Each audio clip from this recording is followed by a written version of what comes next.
आज सकाळ सकाळच ऍक्टिव्हाला दांडक मारून आपण निघालो होतो आष्टापूरच्या शाळेत. आष्टापूरच्या शाळेत आज बाजार होता. वर्षांनी एकदा या शाळेत बाजार असतोय, त्यामुळे आपण निघालो होतो बाजाराला.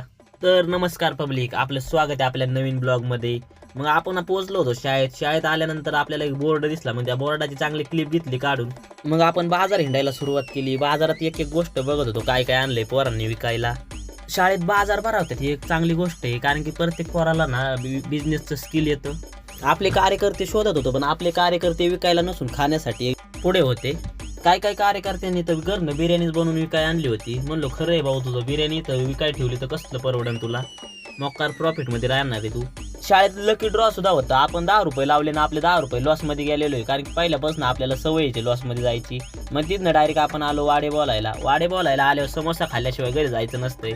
नेमकं आम्ही वाडे बोलायला गेलो आणि त्याच टायमिंगला कॉलेज सुटलं. कॉलेजमध्ये थोडेच मित्र कमावलेत, पण जीवाला जीव देणारे मित्र कमावलेले आहेत. कॉलेजमध्ये टॉपचा व्यक्ती म्हणजे गोल्डन बिस्किट. रोशन आप्पा म्हणत होता ब्लॉग मध्ये घेऊन यांची प्रत्येकाची चव काढ, पण ही आपली माणसं, आपल्या माणसाची कधी चव काढायची नसते. वाडे बोलायचा फेमस ब्लॉगर सुद्धा तिथं होता.